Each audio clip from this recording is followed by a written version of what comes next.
I will focus on what I can automate, because this will free valuable time for my staff and deliver value. For me, this is a key.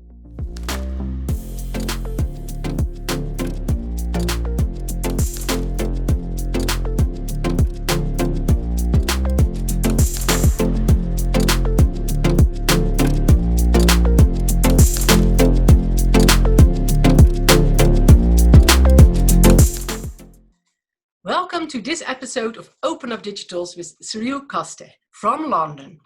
The way in which we work is changing rapidly because of the digital transformation of our workspace and the new technological possibilities. And because of Corona, all this change has rapidly accelerated. So how should companies deal with these new challenges? How can employees stay in touch and stay involved? And how can we do things differently or even better? Today, we're talking to Cyril Coste, an accomplished digital expert and thought leader, and ranked #1 on UK's most influential independent digital transformation experts list. So, live from London, Cyril Coste, thank you very much for joining us. Thank you for having me. Yeah, about this digital transformation, people talk about the future of work and about the changes in the way that we collaborate and communicate and do our stuff. Until recently, this was about the digitization, of course. And now, certainly, Corona has had a large influence on that matter. What things do you see that have gotten into gear through Corona? Well, firstly, it's really not a new thing. You know, the first time digital business transformation term was coined was in 2007. Okay, and after it turns into a digital transformation between 2010 and 2012. So it's really not a new thing. Okay, so if you really haven't done anything before and really you waited coronavirus to strike off, to start, I think there are a few things really that came into gear, as you say. The first one is work has become visible. Okay, there is no more corridor warriors. There is no, oh, my day is packed with meeting and I don't deliver work. This is a time where you kind of work from home, when you have to exchange information with your team or your colleagues that must be measurable and visible. So this is a time of visible work. And I think for quite a lot of leaders, it has been a revelation about, you know, what teams perform better than others, because now they have an agnostic view of the performance of their team, not about who they meet during the day, who they talk during the day. So work has become visible. It's also the end of what I call the bean counters, the CFO. They say all the 5 years financial plan has been trashed, basically. Okay, whatever company you work for, there is no 5 years financial plan. Okay, right now it's cash protection plan, usually reviewing investment plan, and now basically it's a time of people who deliver value, and basically CFOs and their teams are going to review their roles really in the future of the companies. And the notion of productivity also has been redefined. You know, this kind of big meetings with 20 people, blah blah blah, it doesn't exist anymore. You need to work in an agile way, you know, without talking agile, but really like a small core team who can focus on one main issue, deliver value, and move on this way. So really the way we have worked from home or with limited access to the office or to your suppliers, to your outsourcers, have really changed the way, one, how we make the work visible, two, with who we interact during the day. Okay, yeah, that's clear. Now, like you said, Corona is changing that way. We're working now in a different way. It's more visible, etc. But what do you think will be permanent after that Corona has left us, hopefully soon? Or is at least there is some kind of medicine or whatever. What will be permanent? What will stay? So I was looking at a survey, for example, and it was a survey that since Corona struck in the London area, how many employees wanted to work from home or work from the office. And week after week, there has been a growth in people wanted to work from home or more from work from home. They say 3 to 4 days a week. that's going to be permanent, and it's going to have a profound impact about where people are going to apply for roles. I say now, if I'm in London, I can apply for a role in Edinburgh. If I'm in Manchester, I can apply for a role in London. While even a few months ago, very few companies would have taken the risk. You know that. So this has completely changed the how our companies are going to recruit, uh, and even outside their own country. And we are going to see not just this desire from companies, but also from employees, because it's also a much better life-work balance lifestyle. What has changed? Recruitment. I mean, like, except for your last interview, I don't expect you to go to the office and to have one interview, 2 weeks later to have another round, 2 weeks later. I think videos basically have proven to be a reliable way to interview people. I think it was mostly for the future employers and companies to know how to work with interview, to perform an interview, not the other way around. So I think this kind of crisis has basically moved the cursors 4 or 5 years forward. And also, in terms of business continuity plan, mostly it was middle and large companies who had this kind of business continuation plan. But what is the next disaster coming? So we had the financial crisis a bit more than 10 years ago. Now we have a healthcare crisis. What if, let's say in 10 years time, there is a massive outage there is no internet for a month? How does the world survive without internet for a month? So we are going to see these new people in companies, thinking about the worst, because the worst can come and the worst will come. So business continuity, management role are going also to become one of the next big thing in the next few years.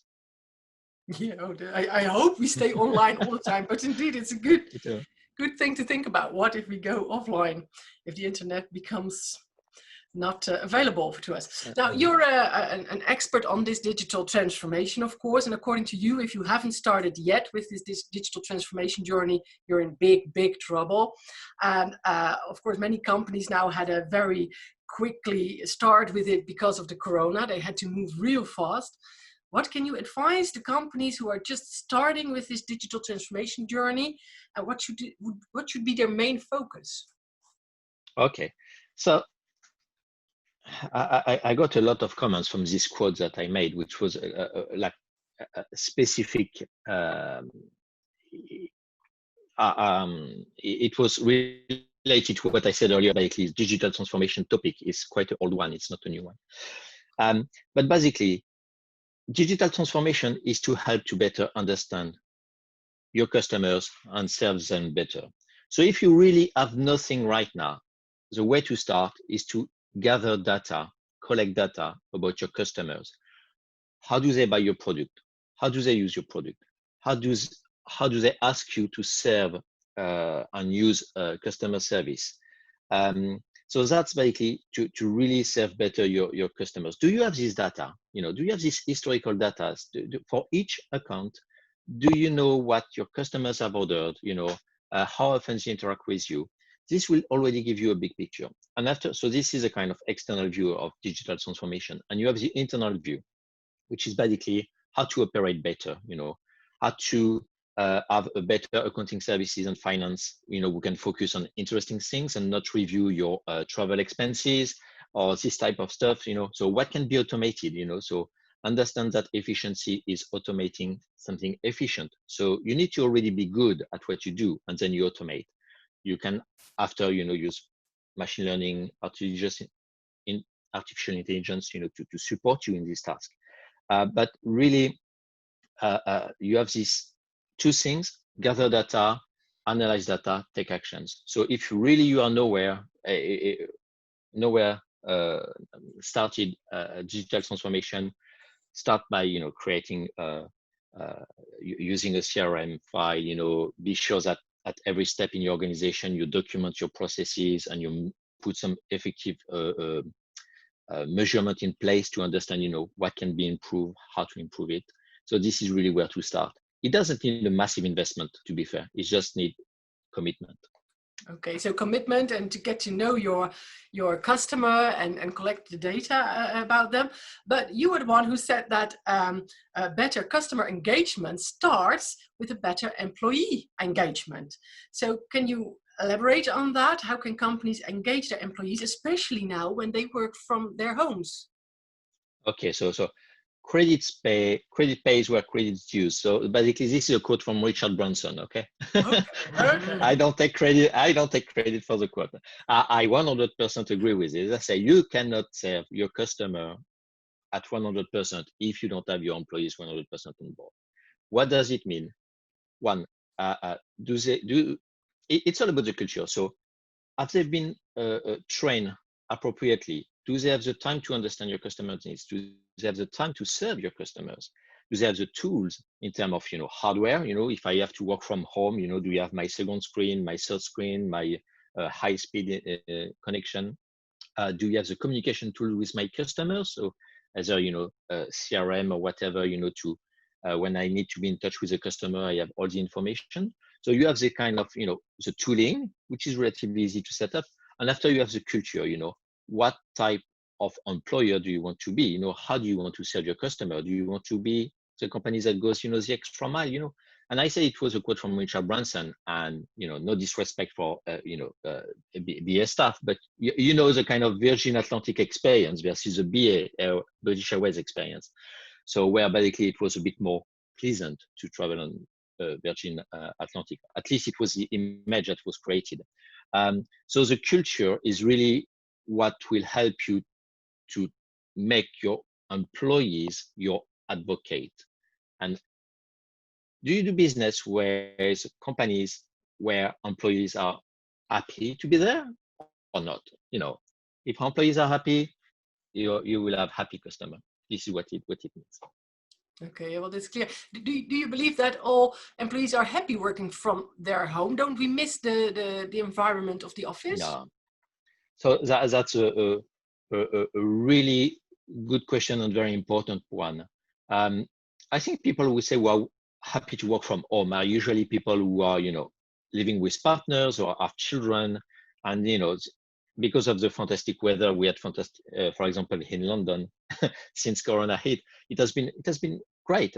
But if you live on your own, in a flat with no outdoor space, and you haven't been able to meet your family, your friends, haven't been able to travel, and basically being on your own most of the time for the past 5-6 months, this must have been difficult. And I think, this kind of work from home culture, employers will need to ensure that there is a mental health check and for their employees. And I know that some employers in the city, for example, have reopened some offices purely for employees that feel the need to get out of the house. Yeah, to socialize. So well-being is not just life-work balance, but also being sure that you can trust and measure this well-being and act when you detect that something is not right. Once again, we are all adjusting in this new strange working from home lifestyle. So I think there will be more lessons learned earlier next year, when we will have enough data and basically we will be able to take actions on evidence. Clear, thank you. Well, it's obvious that we will be working more from the home, more remotely. Organizations are investing in all kinds of tools to do so and to allow us to share information with teams and clients and partners, etc. What technology do you think that we need at this moment to share this knowledge? Should we use tools like Zoom or Microsoft Teams, or should we focus on collaboration and clouds and platforms? What are your thoughts on that? All these tools have been there for more than a decade. Okay, I've been using SharePoint. I think the first version was back very early in 2000s.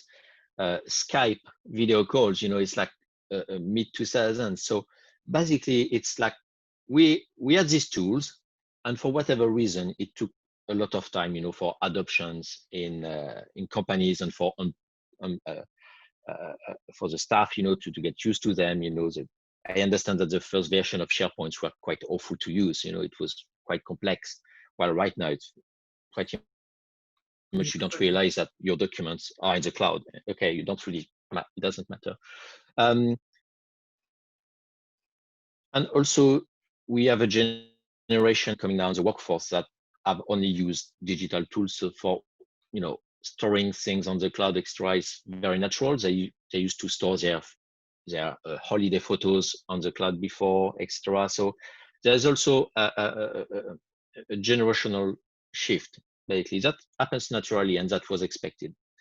In terms of tooling, so Zoom, etc., cloud is mostly not for storage, but for computing. You may remember that basically it was able to basically scale your servers to be able to face some huge spike in server consumption. For imagine, if you work 9 to 5, you will have your servers 9 to 5, and after the rest of the day it's 0. So there was no point to pay for servers during the night.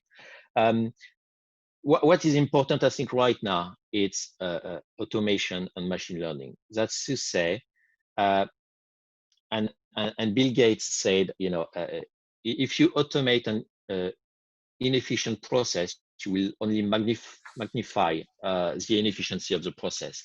So that's why when I say automation, it's not go on rush to buy automation tool or whatever. No. It's really to understand how your company operates.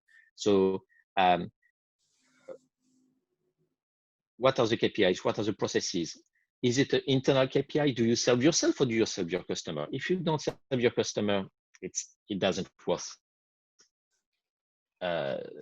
do something with that. And use your data basically to better understand how to be more efficient. So for me, machine learning, artificial intelligence, and if you're in manufacturing, Internet of Things, industrial Internet of Things. In a bit longer term, everything that the 5G will bring via the smart cities. These are really the key topic for the next 5 years. But if right now, if I am, let's say, a middle-sized company, I will focus on what I can automate, because this will free valuable time for my staff and deliver value. For me, this is the key.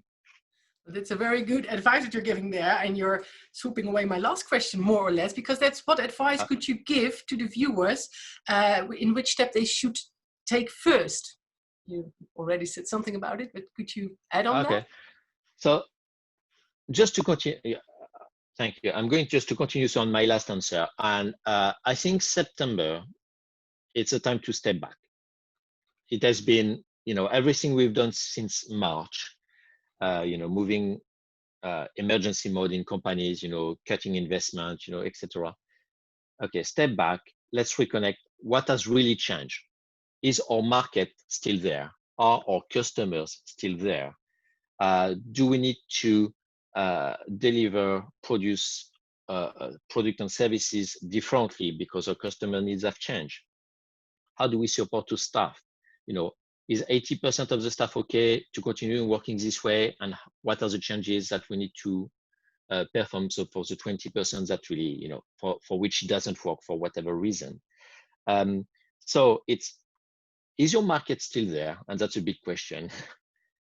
Are your customers there and happy? Are they using your product and services differently? And once again, having the data is critical. And based after that, to say how you make your staff basically supporting your customers. So this is really, I think, September, kids are back to school. It has been a strange break.